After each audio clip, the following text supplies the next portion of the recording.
బ్రాహ్మణులకు శుభవార్త. సనాతన ధర్మ పరిరక్షణే ధ్యేయంగా ఏర్పడినటువంటి హిందూ మహాసంస్థానం విదేశాలలో ఉద్యోగాన్వేషణ చేయాలనుకున్న ఔత్సాహికులకై అభ్యర్థుల నుండి దరఖాస్తులు కోరుతుంది. సంప్రదించవలసిన వాట్సాప్ నంబర్ 9866153999.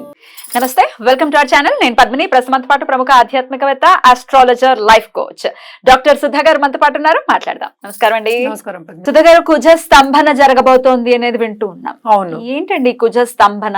ఎప్పుడెప్పుడు జరుగుతోంది? కుజ స్తంభన జరగడం వల్ల ఏమిటి దాని వల్ల రిజల్ట్స్ ఏమైనా, ఇంపాక్ట్స్ ఏమైనా ఉంటాయా ద్వాదశ రాశుల వాళ్ళకి అనేది? ఎందుకంటే కుజుడు ప్లే చేసే రోల్ చాలా పోర్ట్ఫోలియోస్ ఉన్నాయని చెప్పుకోవచ్చు ఆయనకి. సో మరి ఆయన స్తంభన అంటే ఆబ్వియస్ గా అక్కడ నిలిచిపోయాడు, ఆగిపోవటం అనేది అర్థమవుతోంది. మరి అసలు వివరంగా చెప్పండి సుధ గారు, ఏమిటి కుజ స్తంభన అంటే? జనరల్ గా స్తంభన అంటే అన్ని ఆగిపోవడం అనేది అందరికీ తెలిసిన ఒక విషయం. బట్ ఇక్కడ ఏంటంటే స్తంభించడం అనేది మనం అస్ట్రాలజికల్ గా చూసుకున్నామంటే, ఒకసారి ఒక చూపు వేసామంటే దాని మీద, అన్లెస్ అంటే కంబస్ట్ అంటాం. అంటే ఏంటి, సన్ కి దగ్గర అయినప్పుడు కంబస్ట్ అవుతుంది. అంటే ఏంటి, ఏమి చేయలేడు. కంబస్ట్ అయినప్పుడు ఏంటి, ఆయన పవర్స్ ని కోల్పోతాడా? అదే పవర్స్ కోల్పోవడం అంటే ఇంకోళ్ళకి పవర్ ఇవ్వడం అనేది లెక్క. కోల్పోవడం అనేది పక్కన పెడదాం కాసేపు, ఇంకోళ్ళకి పవర్ ఇస్తారు. అంటే 2-3 గ్రహాలు కలిసినప్పుడు మనం యోగాల కింద కూడా అవే మాట్లాడుకుంటాం. ఎందుకంటే 9 గ్రహాలే ఉన్నాయి, 12 ద్వాదశ రాశులే ఉన్నాయి.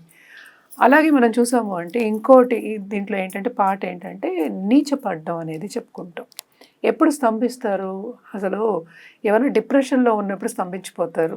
ఇప్పుడు ఈజీగా అర్థం అవ్వాలి అంటే, సో కుజుడికి మనకు పోర్ట్ఫోలియో అంటే ఏంటి, బేసిక్గా ఏంటంటే అగ్రెసివ్నెస్, అంటే ఏంటంటే వేగం, దూకుడు చెప్పచ్చు.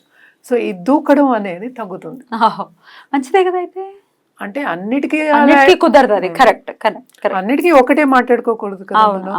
సో దేనికి మనకి అగ్రెసివ్నెస్, ముందుకు వెళ్ళడం అనేది అంటే ఏంటి, అవన్నీ ఎందుకు ఉండాలి, అసలు మనం ముందుకు సాగాలి లైఫ్లో అన్నప్పుడు, ఒక గోల్ని మనం అనుకున్నప్పుడు, నేను కూర్చుంటానంటే ఎలాగా, స్తంభించాను అంటే ఎలాగా, అవ్వకూడదు కదా అట్లాగా. సో తప్పక అగ్రెసివ్నెస్, అలాగే ఆ ఎనర్జీ, ఆ రెడ్ ఎనర్జీ అంటాం. సో మార్స్ ఇచ్చేది ఆ రెడ్ ఎనర్జీ. ఆ ఎనర్జీ అనేది మనకి తప్పక కావాలి. సో ఇది బేసిక్గా బ్యాక్గ్రౌండ్. బట్ ఏంటంటే ఇక్కడ ఏమవుతోంది, అక్టోబర్ 20కి మనకి అందరికీ తెలిసిన విషయం, కర్కాటకంలో ఆయన నీచిపడతారు. సో అక్టోబర్ ఎండ్కి ఆయనేమో కర్కాటకానికి వస్తున్నారు. సో కర్కాటకానికి వచ్చినా కూడా ఆయన ఏంటంటే సింహానికి వెళ్ళలేదు. సింహానికి వెళ్ళేది నెక్స్ట్ ఇయర్. సో అన్ని రోజులు ఆల్మోస్ట్ 6 months అనుకుందాం కాసేపు. ఇది కూడా ముందుకు రావట్లే. ఆయన అక్కడే రిట్రోగ్రేడ్ అవుతుంది. రిట్రోగ్రేడ్ అయ్యి మళ్ళా మిథునానికి వెళ్తున్నారు.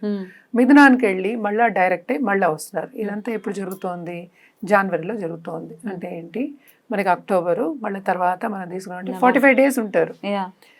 సో మళ్ళీ డిసెంబర్ జాన్ అంటే కిందకి రావడం, మళ్ళీ పైకి వెళ్ళడం, టచ్ అవుతుంది. అందుకని స్తంభన అనేది ఎప్పుడవుతుంది మనకి, ఈ పీరియడ్లో. ఏ పీరియడ్లో అవుతుంది, కర్కాటకంలో ఉన్నప్పుడు ఎక్కువ అంటాం మనం.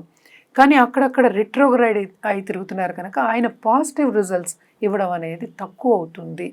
ఆయన పోర్ట్ఫోలియోస్ నువ్వు అన్నట్టు పెద్ద లార్జ్ పోర్ట్ఫోలియోస్ ఉన్నాయి. ఇప్పుడు మిలిటరీలో ఉండి నేను యుద్ధం చేయనంటే ఎట్లా, నువ్వు కమాండర్గా ఉన్నావు, చేయాల్సిందే అవసరం అయితే కదా, అవసరం అదే, అసలు అవసరం అదే కదా మరి. So you have to be prepared. ప్రిపరేషనే లేకుండా నేను కూర్చుంటాను అంటే అది స్తంభించిపోవడం. ఓకే, ఇప్పుడు అంతే కదా. ఇప్పుడు సంకల్పం చేసుకున్నావు, నాకు అది కావాలనుకున్నావు అంటే నువ్వు కూర్చుంటే నీ దగ్గరికి వస్తుందా? రాదు. ప్రయత్నించాలి. ప్రయత్నం అనేదాన్ని ఏంటి, మనం ఎందుకు పాజిటివ్గా చేయాలి, పూజలు చేయాలి, లేకపోతే ఒక గ్రహానికి ఏమో జపాలు చేయాలి అంటున్నాం. ఇట్ ఈస్ బికాస్ ఆ దారి చూపించడానికి మనం చెప్తున్నాం. అందుకని నువ్వు కూర్చుంటావు, నువ్వు జపాలు చేసి నేను కూర్చుంటే నాకు రాదు. కరెక్ట్, అంతే కదా. కరెక్ట్. సో ఇవన్నీ అయినప్పుడు స్తంభించిపోవడం అనేది కొంచెం డిఫికల్ట్ అయిన ఒక పీరియడ్. అందుకోసం తప్పక పరిహారాలు చేయడం అనేది ఎక్స్ట్రీమ్లీ ఇంపార్టెంట్. అది మాట్లాడుకుందాం.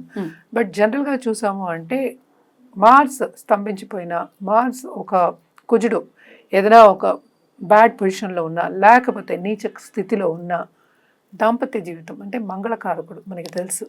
మంగళంగా ఉండాలి అంటే ఒక లెట్స్ సే ఒక లేడీ కానీ ఒక పెళ్ళైన వాళ్ళకి మంగళకరంగా ఉండాలి అంటే అన్యోన్యంగా ఉండాలి, అంతే కదా. సో అన్యోన్యత అనేది కూడా తగ్గుతుంది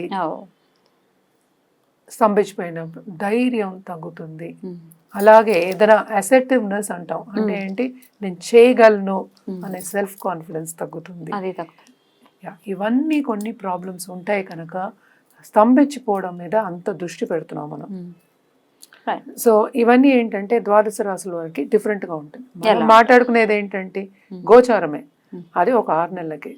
అది ఎలాగా రిఫ్లెక్ట్ అవుతుంది మీ జాతకం పైన అనేది వ్యక్తిగత జాతకం మీద ఆధారపడాలి, అంటే పరిశీలించుకోవాలి అది. బట్ దెన్ అసలు ఇన్ జనరల్ గా మాట్లాడుకుంటే ద్వాదశ రాశుల వాళ్ళకి స్తంభన ఎటువంటి రిజల్ట్స్ ఇస్తుంది అనుకోవచ్చు? అదే నేను చెప్పినట్టు కొంతమందికి అంత బాగుండదు, ఎస్పెషల్లీ మకర రాశి వాళ్ళకి మకరానికి బాగుండదు, అంత బాగుండదు. అలాగే కర్కాటకానికి అంత బాగుండదు. అలాగే మనం జూపిటర్ బాగుంది అనుకున్నాం, బ్యాలెన్స్ అయిపోతుంది. అలాగే మనం ఏంటంటే మిథునానికి అంత బాగుండదు, ఎందుకంటే 2 సార్లు 3 సార్లు ఏళ్ళు వస్తుంది. అండ్ ఆల్సో మోస్ట్ ఇంపార్టెంట్ సింహానికి, సింహాన్ నుంచి 12 ఇంట్లో కదా, 12, 11, మరి 11 ఇంట్లో అస్తమాలు రిట్రోగ్రేడ్ అవుతాయి, అంత బాగుండదు కదా మరి. సో ఈ రాశుల వారికి అంత బాగుండదు. అలాగే మనం చూసామంటే వృశ్చికంకి అలాగే మేషానికి అధిపతి ఆయన నీచపడితే ఇబ్బంది కదా. సో క్వశ్చన్ ఏం లేదు అందులో, మనం అనుకోవడానికి బాగుంటుంది అనుకోవడానికి క్వశ్చన్ లేదు అక్కడ. సో ఈ రాశుల వారికి అందుకనే అస్సలు బాగుండదని చెప్పడం మిశ్రమంగా ఉంటుంది అని వదిలేస్తాం, ఎందుకంటే అలాగే వ్యక్తిగత జాతకం మీద ఆధారపడి ఉంటుంది ఇవన్నీ. ఇవి మనం గోచారం చెప్పుకుంటున్నాం. మిగిలిన రాశులు అండి ఈ వృషభం నుంచి చూసుకుంటే వృషభానికి పర్వాలేదు, బానే ఉంటుంది. 12లో ఏమో మనకి మిథునం మళ్ళా కర్కాటకమే కనుక. సో కొంతమంది స్టూడెంట్స్ కానీ చదువు కానీ, కొంతమంది పెద్దవాళ్ళ ఇంట్లో ఉన్న వాళ్ళకి కొన్ని ఇబ్బందులు, హెల్త్ ఇబ్బందులు రావడం కానీ ఇలాంటివి జరిగే ఛాన్సెస్ ఎక్కువ ఉన్నాయన్నమాట. ఎందుకంటే మార్స్ మీద అంత కాన్సన్ట్రేషన్ లేదు కనుక, సో అంత ఇది లేదు కనుక 12th లార్డ్ కిందే కదా వస్తారు కనుక, అండ్ 7th లార్డ్ వస్తారు కనుక కొన్ని ఇబ్బందులు అనేవి తప్పవు. అది ఆల్రెడీ మన దాంపత్య జీవితం చెప్పారు, అదే మంగళకరం కదా. మంగళని చూడకుండా మనం అసలు పొంతనే చేయం కదా, మ్యారేజ్ పొంతనే అవ్వదు. అదొకటి. రైట్. ఇక కన్యకండి, కన్యకు కూడా టు అ సర్టన్ ఎక్స్టెంట్ బాగానే ఉంటుంది, ఎందుకంటే అక్కడే జరుగుతోంది కనుక అదే రాశిలో. అంటే ఏంటంటే మనకి మిథునం అలాగే మనకి 11th హౌస్ అండ్ 10th హౌస్లో జరుగుతుంది కనుక కొన్ని ఇబ్బందులు రావచ్చు, కానీ అంత బాగుండదు అని చెప్పడానికి లేదు అనమాట. తుల సెకండ్ లార్డ్ ఏమో మనకి ఏంటి 9th లోకి, 9th మరి 10th. So to a certain extent అక్కడ ఓకే అని చెప్పుకోవచ్చు అనమాట. బట్ దెన్ రైట్, ధనుర్కి కొన్ని ప్రాబ్లమ్, ధనుసు రాశికి మకరానికి కొన్ని ప్రాబ్లమ్స్ ఉంటాయి. అంటే మనం మాట్లాడేది ఒక గ్రహం గురించి. సో అలాగే మనం మాట్లాడేది కుంభం ఇంకా మీనమే. సో సెకండ్ లార్డ్ ఆయన మళ్ళీ ఏమో 4th లో పడుతున్నాడు, 5th లో పడుతున్నాడు, అటు ఇటు వెళ్తున్నాడు కనుక కొన్ని పిల్లల దగ్గర, ఇప్పుడు సపోజ్ పిల్లలు కావాలి అనుకునేవాడు చాలా మంది ఇప్పుడు చేసుకుంటున్నారు.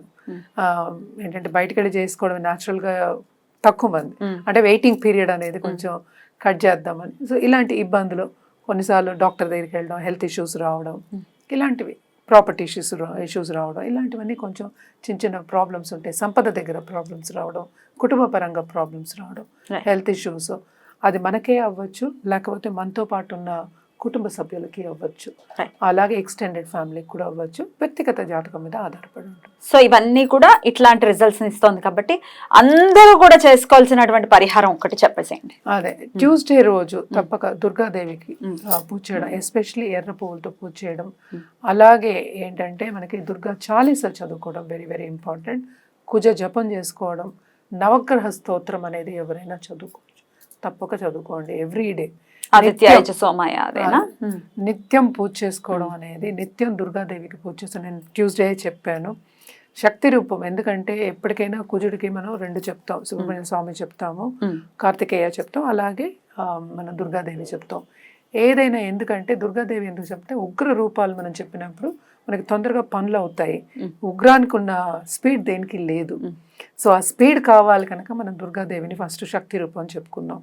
అలాగే కడుపు చలవ అని చెప్తూ ఉంటాను నేను, ఇప్పుడు పాలాభిషేకం చేయమని ఎక్కువ చెప్తూ ఉంటాను అనమాట. ఎందుకు, కుటుంబ పరంగా ఎస్పెషల్లీ పిల్లల విషయాలకు వచ్చినప్పుడు పాలాభిషేకం కార్తికేయకి ట్యూస్డే, సుబ్రహ్మణ్య స్వామికి చేయడం చాలా మంచిది. అలాగే చాలా మంది వెళ్ళి పాము పుట్టల్లో కూడా పాలు పోస్తూ ఉంటారు. చాలా బ్యూటిఫుల్ గా ఎక్స్ప్లెయిన్ చేశారండి. డెఫినెట్ గా కుజుడి యొక్క అనుగ్రహం పొందాలి అని అంటే దేవి అనుగ్రహాన్ని ఫస్ట్ పొందాలి అని చెప్తున్నారు కాబట్టి అమ్మవారి ఆరాధన చేసుకుంటూ ఈ ఇంచుమించు 6 నెలల పాటు 6 నెలలు 5 నెలలు ఉంది కాబట్టి ఈ పీరియడ్ అంతా కూడా చాలా పాజిటివ్ గా పీస్ఫుల్ గా వెళ్ళాలి ప్రతి ఒక్కరికని మనస్ఫూర్తిగా కోరుకుంటూ కృతజ్ఞతలండి. నమస్తే.